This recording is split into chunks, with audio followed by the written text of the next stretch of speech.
Ideal India TV, हर खबर बेफिक्र। Subscribe now. कि साजी चतुरंग सैन अंग में उमंग धार सारजा शिवाजी जंग जीतने चलत है भूषण बनत नाद बिहद नगारन के नदी नद मद गैवरन में रलत है एल फैल खैल बैल खलक में गैल गैल गजन की पहले ठैल सैल उछलत है और तारा सुतरनी धूरी धरा में परती जी में थारी पर पारा पारा वारियों हलत है। अब बताइए इससे बढ़िया रैप मिलेगा कहीं? इससे ज्यादा टंग ट्विस्टर कोई मिलेगा कहीं?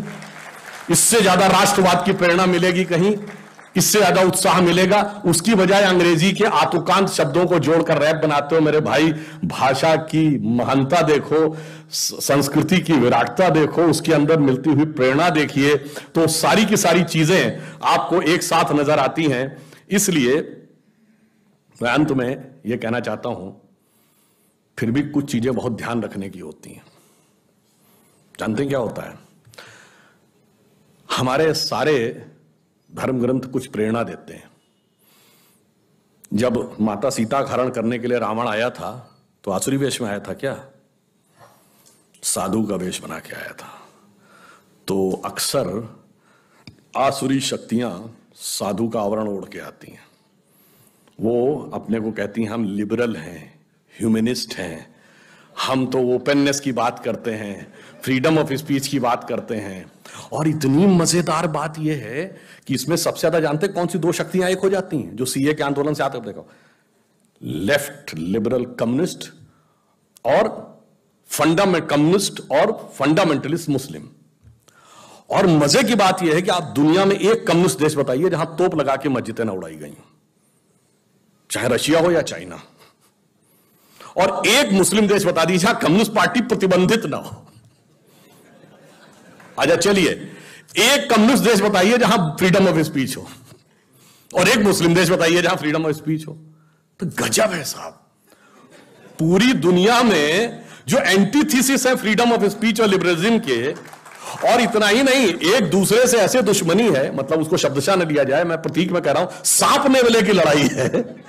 वो यहां पे आके एक होके हमको लेफ्ट लिबरल होने का ज्ञान देते हैं। इसे ही कहते हैं कि कैसे आवरण में धड़कर आता है और आपसे कहता है मर्यादा की सीमा के बाहर आ जाओ लक्ष्मण रेखा के। और गलती से कोई चला जाए तो बस फिर क्या गति होती है? तो रावण के चंगुल में जाना पड़ता है। इसीलिए, और वो चीज क्या है? अब एक और बात समझिए, एक दूसरे प्रकार का भी रावण आ रहा है जिसे समझना चाहिए। थोड़ा सा विषय लेके बताना चाहता हूं। ये रावण के 10 ही सिर क्यों थे? 8 या 12 क्यों नहीं? 20 या 25 क्यों नहीं? और एक सर कटता था, दूसरा क्यों उगाता था? और अगर 10 ही सिर थे तो उसका नाम दशानन क्यों था? 10 मुख वाला क्यों था? 10 शीश, 10 ग्रीव, 10 कंधर, 10 उदर क्यों नहीं था? एक्चुअली में रावण के 10 सिर 10 इंद्रियों के प्रतीक हैं, और दशानन इसलिए कि 10 इंद्रियों की खुली हुई बहिर्मुखी पिपासा, the extrovert tendency of all the 10 senses. एक सर कटेगा, दूसरा उगाएगा। इसका अर्थ क्या हुआ कि एक किसी इंद्रिय की इच्छा पूरी करो, immediately it get replaced by other, even God can not stop it.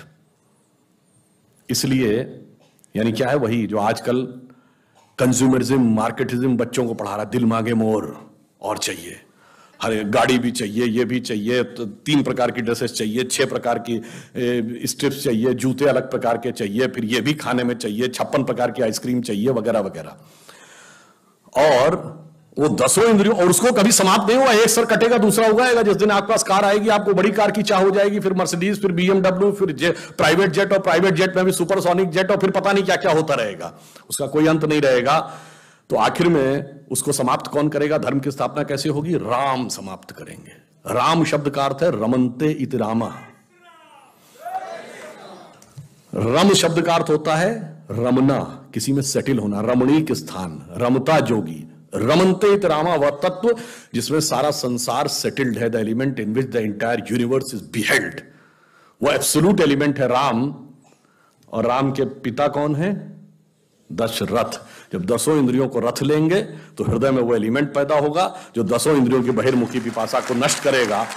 तो रावण कई प्रकार से आ रहा है। वो लेफ्ट लिबरल बन के भी आ रहा है, और वो बन के, और देखिए कितनी मजेदार बात है, महिला एक्टिविस्ट जो लेफ्ट लिबरल थी, जो मिनी स्कर्ट पहनने को लेकर तो बहुत आक्रामक हो जाती थी, और वही हिजाब के साथ खड़ी थी, बुर्के के साथ।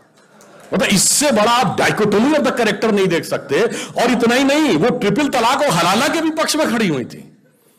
इससे ज्यादा आप मजाक क्या समझ सकते हैं कि इसका मतलब उनका किसी भी प्रकार से कोई लेना देना नहीं था किसी भी चीज से, केवल उनको एक धर्म संस्कृति के बारे में बात वो करनी थी। इसलिए मैं कहता हूं उस रावण को समझिए भली भांति और उसका प्रतिकार करने के लिए सूक्ष्म दृष्टि देखिए और अपनी लक्ष्मण की मर्यादा रेखा न लांघिए, क्योंकि रावण आजकल जानते किस रूप में आ रहा है कि वेश वाणी तत्व दर्शन दूसरों का यह सभी ले, विकृति को हम ग्रहण करते निज प्रकृति को आज भूले।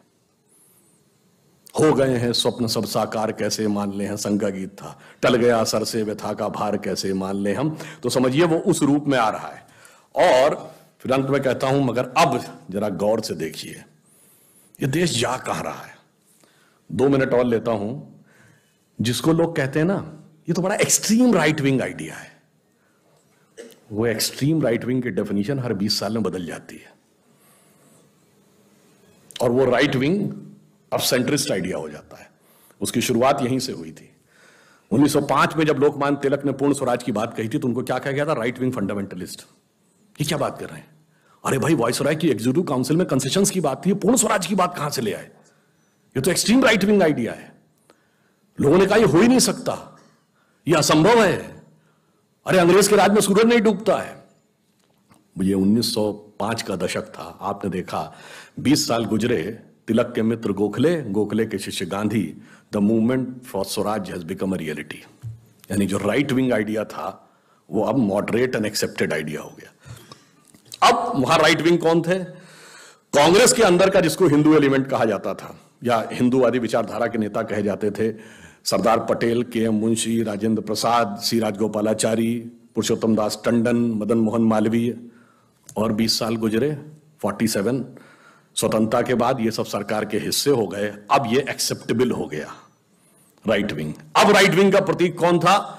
श्यामा प्रसाद मुखर्जी, दीनदयाल उपाध्याय, जो सांस्कृतिक राष्ट्रवाद की बात कर रहे हैं 50 के दशक में। और 20 साल गुजरे। याद करिए 60 के दशक का अंत होते होते पुराने लोगों को याद होगा कि लोहिया जी और दीनदयाल जी के बारे में कहा जाए, दीनदयाल जी ने कहा लोहिया जी राष्ट्रवादी समाजवादी हैं और लोहिया जी ने कहा दीनदयाल जी समाजवादी राष्ट्रवादी हैं। और हमारी संयुक्त विधायक दल की सरकारें बन गई कई राज्यों में। अब वो extreme right wing idea moderate and accepted हो गया। अब 70 के दशक में राइट विंग का प्रतीक कौन था? अटल बिहारी वाजपेयी, हिंदू तनमन हिंदू जीवन रग रग हिंदू मेरा परिचय। और 20 साल गुजरे, 90 का दशक, अब अटल जी एक्सेप्टेबल थे, अब अडवाणी जी राइट विंग थे। सौगंध राम की खाते हैं मंदिर वही बनाएंगे कह रहे हैं, बताइए कैसे हो सकता है? और 20 साल गुजरे, 2010 का दशक, अब अडवाणी जी स्वीकार थे, मोदी जी राइट विंग है।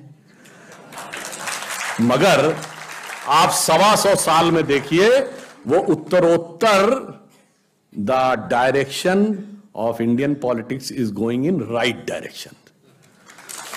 इसलिए आप यह विश्वास रखिए कि नियति ने तय कर रखा है कि अगले 20 साल बाद क्या होने जा रहा है। इसमें कोई संशय मत रखिएगा।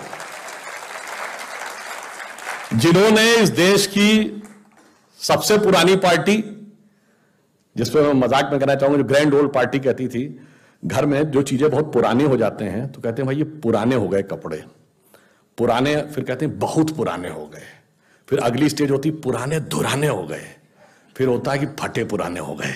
आइडियल इंडिया टीवी, हर खबर बेफिक्र। Subscribe now.